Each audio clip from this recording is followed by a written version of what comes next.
Hello students, welcome back to our channel. और आज के इस वीडियो में हम स्टडी करने वाले हैं सब्जेक्ट कोड BHDLA 138, जिसका सब्जेक्ट नेम है हिंदी साहित्य विविध विधाएं। यहाँ पे हम आपके लिए ऐसे मोस्ट इंपॉर्टेंट क्वेश्चन आंसर लेकर आए हैं जो कि आपके एग्जाम में देखने को मिल सकते हैं। ये सभी क्वेश्चन आंसर आपके सिलेबस के सबसे इंपॉर्टेंट टॉपिक्स और चैप्टर्स को कवर करते हैं। यहाँ पे आपके लिए दो इंपॉर्टेंट अपडेट है।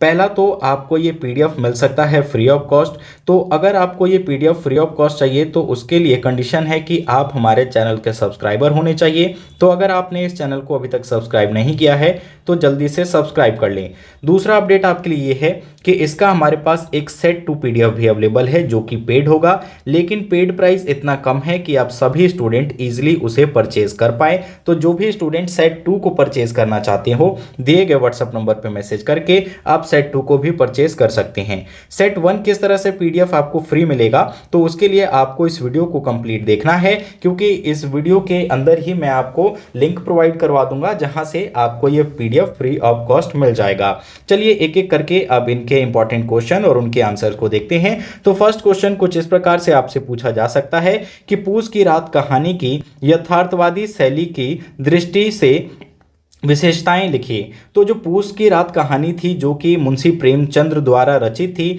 और ये हिंदी कहानियों में एक प्रसिद्ध कहानी के रूप में इसे जाना जाता है। इसमें आप देखेंगे कि इस कहानी में आपको यथार्थवाद का दृष्टिकोण देखने को मिलेगा। इस कहानी में अगर लेखक की बात करें तो लेखक ने जो है भारतीय जो ग्रामीण जीवन की कठिनाइयाँ थी और जो सामाजिक असमानताएं थी उसको बड़ी ही सजीवता से चित्रित करने का प्रयास किया है, जो कि यथार्थ शैली को दर्शाती है। तो इस यथार्थ शैली के अगर हम पॉइंट्स को देखें तो इसमें आप लिख सकते हैं कि सामाजिक और आर्थिक यथार्थ का चित्रण किया गया था। तो जो पूस की रात कहानी थी जिसे प्रेमचंद्र द्वारा रचित है, तो इस कहानी में जो हमें पहली यथार्थता देखने को मिलती है वो ये चीज देखने को मिलती है कि भारतीय समाज में किस प्रकार का उस समय का सामाजिक और आर्थिक यथार्थ था, मतलब सामाजिक जीवन कैसा था, आर्थिक जीवन कैसा था। इस चीज को प्रेमचंद ने अपनी कहानी के माध्यम से हूबहू उकेरने का प्रयास किया। इसमें आप देखेंगे कि जो भी इसके चरित्र थे, उस चरित्रों की जो पात्र थे, तो उन पात्रों का जो चरित्र था, उनकी कैसी स्थिति थी, कैसा उनका संघर्षपूर्ण स्थिति थी, गरीबी थी उनमें। तो इन सारे चीजों को जो है अच्छे यथार्थवादी दृष्टिकोण से, भावनात्मक तरीके से और कठोर वास्तविकता के साथ इस कहानी में प्रस्तुत करने का प्रयास किया गया है। इसके अलावा जो इसके किरदार थे, ठीक है, जो इसमें कैरेक्टर थे इस कहानी में, तो उनके निर्धनता के शिकार थे वो लोग। उनका जीवन का जो भयंकर गरीबी थी, किस प्रकार का शोषण था, उनका जीवन संघर्षपूर्ण था।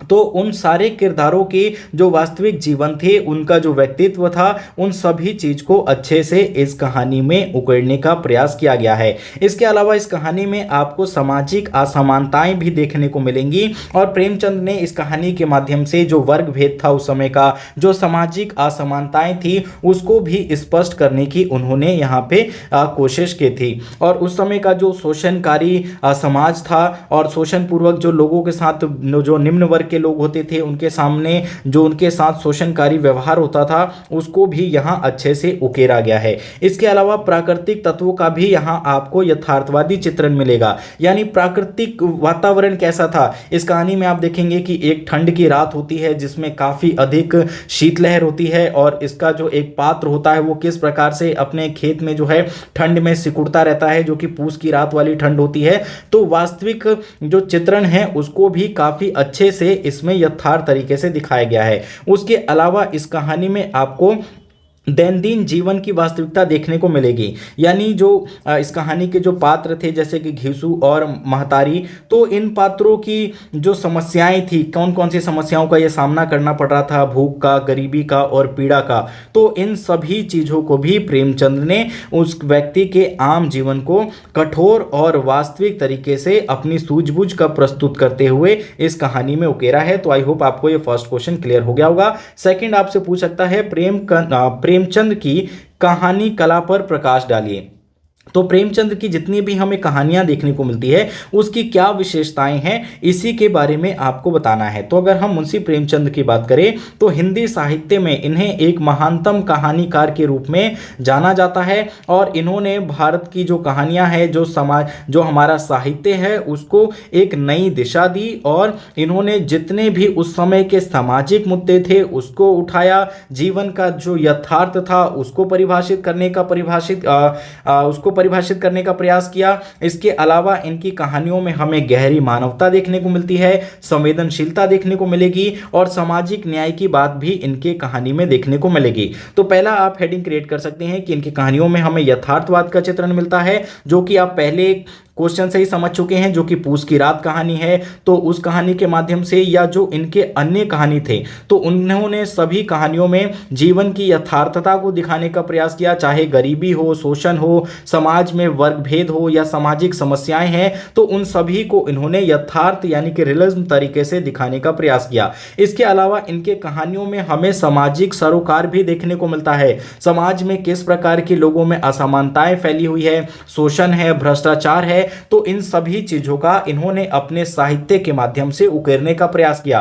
प्रेमचंद की जो कहानियां होती थी, जो साहित्य होती थी, उसका उद्देश्य केवल मनोरंजन के लिए नहीं होता था, बल्कि यह समाज को जागरूक करने के लिए भी अपने कहानियों का प्रस्तुत करते थे। जैसे कि एक और कहानी आपने ईदगाह पढ़ी होगी, तो इसमें एक छोटा लड़का जो हामिद था, तो वो कैसे गरीबी से जीवन यापन कर रहे थे, लेकिन उसका पॉइंट ऑफ व्यू, उसका नजरिया कितना अच्छा था, ये कहानी के द्वारा आप समझ चुके होंगे, जिसमें वो अपनी दादी के लिए जो है चिमटा खरीदता है। इसके अलावा जो चरित्र चित्रण होता था प्रेमचंद के कहानियों में, वो बिल्कुल वास्तविक होता था। ये जो भी पात्र सेलेक्ट करते थे उनको किसी भी तरीके का मॉडिफिकेशन या उनकी स्थिति परिस्थितियों में कोई परिवर्तन नहीं करते थे। उनकी मानसिकता किस प्रकार का है, उस पात्र का जीवन कैसा है, और जो नायक होता है उनकी कहानियों में क्या वो संघर्ष कर रहा है, मनुष्य की जटिल समस्याएं क्या है, इन सभी चीज़ों को इन्होंने बिल्कुल असलियत तौर पे प्रस्तुत करने का प्रयास किया। पात्रों के साथ इन्होंने कोई भी छेड़छाड़ नहीं की या उसको बनावटी दिखाने का प्रयास नहीं किया। इसके अलावा इनकी कहानियों में हमें भाषा और शैली की बात करें तो भाषा और शैली इनकी बहुत प्रभावशाली होती थी और साहित्यों में ऐसी भाषा का प्रयोग करते थे जिससे आम जनता तक आसानी से पहुंचा जा सके। इनकी भाषा जो होती थी वो सरल होती थी और सभी के समझने योग्य होती थी। ये अपनी कहानियों में लोक भाषा का प्रयोग करते थे, जो आम बोलचाल की भाषा होती थी या जो लोकल लैंग्वेज होती थी, तो उस पर ये काफी ध्यान देते थे। इसके अलावा इनकी कहानियों में हमें मानवीय संवेदनाएं देखने को मिलेंगी। एक मनुष्य की पीड़ा, उसका दुख, उसकी इच्छाएं, उसका संघर्ष, इन सभी चीजों को प्रेमचंद ने अपनी कहानियों के माध्यम से प्रस्तुत करने का प्रयास किया और इन मानवीय संवेदनाओं को अपनी कहानियों में इन्होंने स्थान दिया। जैसे कि एक बात करें नमक का दरोगा का, तो नमक का दरोगा में एक जो पात्र होता है वो किस प्रकार का ईमानदार होता है और समाज के प्रति उसकी क्या प्रतिबद्धता होती है, उसको उन्होंने नमक का दरोगा चैप्टर में या कहानी में प्रस्तुत करने का प्रयास किया था। इसके अलावा संवेदनशीलता और मानवता भी इनके कहानियों में हमें भली भांति पूर्ण से देखने को मिलती है। आई होप आपको ये भी क्वेश्चन क्लियर हो गया होगा। नेक्स्ट पूछ सकता है आपसे, मोहन राकेश की एकांकी बहुत बड़ा सवाल का प्रतिपाद बताएं तथा इसके शीर्षक का सार्थकता सिद्ध कीजिए। यानी मोहन राकेश एक राइटर हैं जिन्होंने एक एकांकी लिखी जिसका नाम था बहुत बड़ा सवाल। तो इस बहुत बड़ा सवाल एकांकी का आपको प्रतिपाद लिखना है और साथ ही साथ ये बहुत बड़ा सवाल जो इसका शीर्षक दिया गया था ये क्यों दिया गया इसके बारे में भी आपको लिखना है। तो मोहन राकेश की बात करें जो कि इनकी एकांकी थी बहुत बड़ा सवाल, तो ये एक अत्यंत प्रभावशाली और विचार उत्तेजक नाटक है जिसमें कि इन्होंने मानव जीवन और उसके रिश्ते, उसके सामाजिक व्यक्तित्व और व्यक्तित्व की जो समस्याएं होती है उनके बारे में इन्होंने अपनी एकांकी में बहुत गहरे तरीके से बात किया। इस नाटक की बात करें तो इस नाटक का जो प्रमुख प्रतिपाद था और जो शीर्षक था तो उसकी सार्थकता को साबित करने के लिए हमें इसके जो अन्य पॉइंट्स हैं उसको देखने पड़ेंगे। तो अगर इसके प्रतिपाद की बात करें तो ये जो नाटक है आपका बहुत बड़ा सवाल या एकांकी, तो इसका प्रमुख जो विषय था, इसका जो केंद्र बिंदु था वो आम आदमी या जो मानव की जो जीवन है उसके जीवन में कौन कौन सी जटिलताएं हैं, उसके अस्तित्व का जो प्रश्न है और उसके जीवन में जो व्यक्तिगत और सामाजिक संघर्ष है उससे जुड़े दृश्यों के बारे में हमें इस एकांकी में देखने को मिलता है, जो कि किसी ना किसी हर व्यक्ति से संबंधित होता है क्योंकि हर व्यक्ति जो है कहीं ना कहीं परेशान है। तो इस नाटक में सभी व्यक्ति के जो उसकी समस्याएं हैं, सामाजिक संघर्ष है, जो उसके अस्तित्व का प्रश्न है, हर व्यक्ति अपने अस्तित्व का प्रश्न अपने आप से करता है, तो इन सारों सवालों का जवाब उन्होंने इस एकांकी के माध्यम से उठाया है। एकांकी में देखें तो इसमें जो है दो पात्र प्रमुख होते हैं, एक होता है नंदन और दूसरा सलेजा। तो इन दोनों के बीच ही इस एकांकी में या इस पाठ में हमें संवाद देखने को मिलता है। और एक नंदन की बात करें तो नंदन जो होता है एक बौद्धिक व्यक्ति होता है, जो कि अपने अस्तित्व और जीवन के उद्देश्य के बारे में गहरे सवाल सोचता है और सूझबूझ उसके बारे में रखता है। लेकिन अगर शैलजा की बात करें तो जो शैलजा है वो नंदन की पत्नी होती है और इन विचारों को समझने की कोशिश करती है, जो नंदन के विचार थे उनको समझने का प्रयास करती है। नंदन के कई सवाल होते हैं कि क्या जीवन का कोई उद्देश्य है, और वो लगातार यह तलाशने की कोशिश करता है कि जीवन का वास्तविक उद्देश्य है क्या। और इन सवालों को समझने का प्रयास कौन करता है? उसकी पत्नी शैलजा। तो ये नाटक की बात करें तो ये सवाल उठाता है कि क्या एक व्यक्ति का जो जीवन है सिर्फ व्यक्तिगत सुख के लिए है, परिजनों की खुशियों के लिए है, या इसका कोई और भी उच्चतर उद्देश्य है। तो ये कहानी किसी और उच्चतर उद्देश्य की ओर संकेत करती है। और नंदन के सवाल के जरिए यह है, नंदन के जो सवाल था उसके जरिए मानव समाज में भी ये सवाल उत्पन्न करने की कोशिश करती है कि क्या व्यक्ति का वास्तविक उसका जीवन क्या है और किस उद्देश्य के लिए है। अब अगर हम इसके शीर्षक की बात करें तो शीर्षक की जो सार्थकता है, यानी जो हेडिंग दिया गया है, इस पाठ का जो नाम है बहुत बड़ा सवाल, तो ये क्यों दिया गया है, इसको आपको प्रसिद्ध करना है। तो इसमें देखिए बहुत बड़ा सवाल इसलिए रखा गया है क्योंकि इसमें जो हमें संवाद देखने को मिलता है नंदन और शैलजा के बीच, तो ये कहीं ना कहीं संवाद या जो बातचीत होती है ऐसे सवालों से केंद्रित होती है जो कि व्यक्ति के किसी ना किसी समय में दिमाग में आते ही रहते हैं। और उसकी जो रोजमर्रा की जिंदगी जी रहा है एक व्यक्ति, उसका जो व्यक्ति का जो संघर्ष है और व्यक्ति का जो वास्तविक जीवन किस लिए है, उस चीज को समझने का प्रयास इस पाठ के माध्यम से किया गया है। तो यह सिद्ध करता है कि इसका शीर्षक बहुत बड़ा सवाल, जो कि कहीं ना कहीं सभी मनुष्य के अंतर्गत आता है, तो इसको यह सिद्ध करने का प्रयास करता है। आई होप आपको यह क्वेश्चन भी क्लियर हो गया होगा। नेक्स्ट पूछता है आपका, महादेवी वर्मा की निबंध शैली पर विस्तार से प्रकाश डालिए। तो महादेवी वर्मा जो थी वो हिंदी साहित्य के एक प्रमुख लेखिका थी, कवित्री थी और निबंधकार थी। इन्होंने कविता भी लिखी, कहानियां लिखी और निबंध भी लिखे। इनकी अगर हम निबंध की शैली की बात करें, यहाँ आपको निबंध के बारे में बताना है कि किस प्रकार की ये निबंध लिखती थी। तो इनकी निबंध की शैली की बात करें तो इसमें हमें गहरी सृजनात्मकता देखने को मिलेगी, भावनात्मक गहराई देखने को मिलेगी और जीवन के प्रति एक विशेष दृष्टिकोण दिखाने का प्रयास महादेवी वर्मा ने अपने लेखन साहित्य के माध्यम से किया। तो इसको अगर हम पॉइंट बाय पॉइंट डिस्क्राइब करें तो आप लिख सकते हैं कि इनके निबंधों में हमें भावनात्मक गहराई देखने को मिलेगी। भावनात्मक गहराई में देखिए कि जीवन के जितने भी पहलू होते हैं, चाहे वो प्रेम हो, वंदना हो, संघर्ष हो और सुख दुख हो, तो इन सभी को उन्होंने अपने निबंधों के माध्यम से, अपने शब्दों के माध्यम से, अपने वाक्यों के माध्यम से लिखने का, उसको आम जनता तक पहुंचाने का और पाठकों तक पहुंचाने का उन्होंने प्रयास किया। इसके अलावा हमें इनके निबंधों में सहज और सरल भाषा का प्रयोग मिलता है। जो महादेवी वर्मा थी उनकी निबंध शैली की सबसे बड़ी विशेषता यही थी कि ये काफी सरल और सहजतापूर्ण तरीके से लिखे होते थे, जिससे कि कठिन से कठिन भाषा को भी ये सरलीकरण कर देती थी और सीधे शब्दों का प्रयोग करती थी, जो कि पाठक को डायरेक्ट संवाद करती थी। यानी आपने कोई कहानी पढ़ा होगा तो उन कहानियों की जो बोलचाल ऐसी होती है ना कि आप उसे अपने आप से कहीं ना कहीं रिलेट कर पाते हैं। तो इसी तरह का भाव हमें महादेवी वर्मा की निबंध में भी देखने को मिलती है। तो उनकी भाषा सरल, प्रभावमयी और सशक्त होती थी। ठीक है, तो ये आप हेडिंग लिख सकते हैं। इसके अलावा सहज आत्मचिंतन भी देखने को मिलता था उनके निबंध में। तो उनके चिंतन की, अगर उनके निबंधों की बात करें तो उसमें आत्मचिंतन और आत्मविश्लेषण का उन्होंने बहुत इंपॉर्टेंस दिया। समाज, संस्कृति, इन सभी चीजों का उनके हमें निबंधों में गहराई से जो है समझ देखने को मिलती है। इसके अलावा जो है आत्मबोध के बारे में भी इन्होंने लिखा, एक व्यक्ति का अस्तित्व क्या है, उसका अधिकार क्या है, इन सभी पहलुओं को उन्होंने अपने निबंधों के माध्यम से उजागर किया। इसके अलावा सामाजिक और सांस्कृतिक दृष्टिकोण भी हमें उनके निबंधों में देखने को मिलता है। तो भारत की संस्कृति, उसकी परंपरा, इन सभी चीजों पे महादेवी वर्मा ने गहन चिंतन प्रस्तुत किया। भारतीय समाज की जो अच्छाइयां हैं उसको प्रस्तुत किया और अपने निबंधों के माध्यम से जो वर्तमान का समाज है और जो भारतीय इतिहास और संस्कृति है और उसके प्रति ये गहरी श्रद्धा श्रद्धा रखते हुए गहरी श्रद्धा रखते हुए प्रतीत होती है और इन्होंने भारतीय कला और साहित्य को भी अपने साहित्यिक चीज़ों में काफ़ी इंपॉर्टेंस योगदान दिया या कहें कि उसको वैल्यू दिया।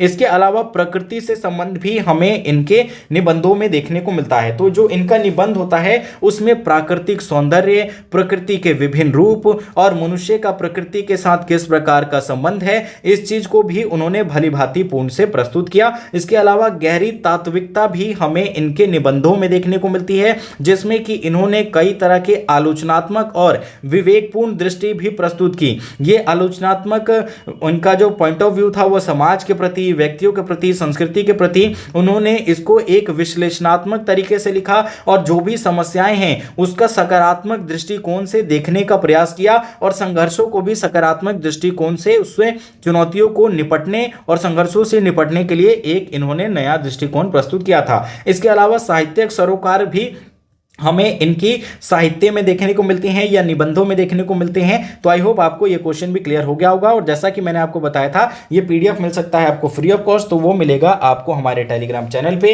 इस वीडियो के डिस्क्रिप्शन में हम अपना टेलीग्राम चैनल का लिंक प्रोवाइड करवा देंगे। चैनल को जाके आप ज्वाइन कर लीजिएगा और पीडीएफ ओपन करने के लिए आपको एक पासवर्ड की आवश्यकता होगी। वो पासवर्ड भी यहाँ आपको स्क्रीन पे दे दिया गया है। इसी पासवर्ड से वो आपका पीडीएफ ओपन हो जाएगा। क्वेश्चन 5 आपसे पूछता है, वैष्णव की फिसलन व्यंग की भाषा शैली की विशेषताएं लिखिए।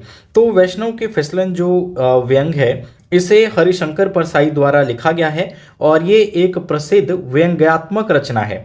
इस रचना में हमें भारतीय समाज और उसकी जो धार्मिक आस्थाएं हैं उसके ऊपर तीखा जो है कटाक्ष या कहें कि तीखा प्रहार देखने को मिलता है हरिशंकर परसाई द्वारा। तो इनके इस काव्य की या इस व्यंग्यात्मक रचना की क्या भाषागत विशेषताएं हैं उसी के बारे में हमें यहाँ बताना है। तो इनका जो ये व्यंग है या व्यंग्यात्मक रचना है, इसने भारतीय समाज और राजनीति पे इन्होंने अपनी एक गहरी समीक्षा प्रस्तुत की, जिसमें अगर इनकी हम भाषागत विशेषताओं की बात करें तो सबसे पहले हमें इनके जो ये व्यंग है इसमें सरल और प्रभावमयी भाषा का प्रयोग दिखने को मिलता है। तो जो हरिशंकर परसाई हैं उनकी भाषा हमें सरल, सहज और सामान्य जनजीवन से जुड़ी हुई मिलती है, ताकि ये पाठकों के साथ सीधा संवाद कर सके और अपने बातों को पाठकों के साथ सीधा पहुंचा सके। ये अपनी जटिल से जटिल बात को भी सीधे तरीके से पहुंचाने में विश्वास रखते थे और वैष्णव की फिसलन में भी इन्होंने आम बोलचाल की भाषा का ही प्रयोग किया है। इसके अलावा इनके हमें भाषागत विशेषता में व्यंग्यात्मक लहजा देखने को मिलेगा, यानी हम किसी के ऊपर जब व्यंग कसते हैं, ठीक है, कटाक्ष करते हैं, तो उसी तरीके का हमें इस व्यंग्यात्मक रचना में भी हरिशंकर परसाई की व्यंग्यात्मक लहजा दिखाई देने को मिलता है। तो वैष्णव की फिसलन में उन्होंने धर्म के नाम पे जो स्वार्थीपना होता था या आस्थाओं से जो खिलवाड़ होता था, तो इसके ऊपर इन्होंने व्यंग्यात्मक चित्र कसा है या व्यंग्यात्मक शब्दों का इन्होंने प्रयोग किया है। इसके अलावा समाज और धर्म की भी इन्होंने तीखी आलोचना की है। तो अपने उसमें व्यंग्यात्मक रचना में जो कि वैष्णव की फिसलन है उसमें उन्होंने समाज और जो धर्म है उसके बारे में भी तीखी आलोचनात्मक चीज़ों का प्रयोग किया है और धार्मिक जो पाखंड होते हैं उसको उजागर करने का प्रयास किया है और समाज में जो असमानताएं हैं उसको भी इन्होंने उजागर किया है। इसके अलावा हास्य और व्यंग का मिश्रण हमें इनकी रचनाओं में देखने को मिलता है, यानी कि कई जगह पे ये हास्यात्मक शब्दों का और मनोरंजन के जो तत्व हैं उनका भी प्रयोग करते हैं अपनी रचनाओं में। और वैष्णव की फिसलन में भी उन्होंने कई जगह पे हास्यात्मक तथ्यों का प्रयोग किया है जो कि पाठक को मुस्कुराने और सोचने के लिए मजबूर कर देता है। ठीक है, तो ये इनकी कुछ विशेषताएं थी। इसके अलावा इसमें हमें संदर्भ और उदाहरणों का प्रयोग देखने को मिलता है, यानी वो अपने पाठों में या रचनाओं में अक्सर संदर्भों और उदाहरणों का प्रयोग करते थे। किसी भी घटना को ये उदाहरण के साथ जुड़कर उसको प्रस्तुत करने का प्रयास करते थे। इसके अलावा हमें इसमें समीक्षा और उपहास भी देखने को मिलता था। तो इस वीडियो को अब हम यहीं समाप्त करते हैं क्योंकि ऑलरेडी काफ़ी ज़्यादा लेंथी हो चुका है। बाकी कोई क्वेश्चन आप पीडीएफ के द्वारा कर लेंगे क्योंकि ये पीडीएफ हमने आपको प्रोवाइड करवा दिया है। इस वीडियो को देखने के लिए धन्यवाद।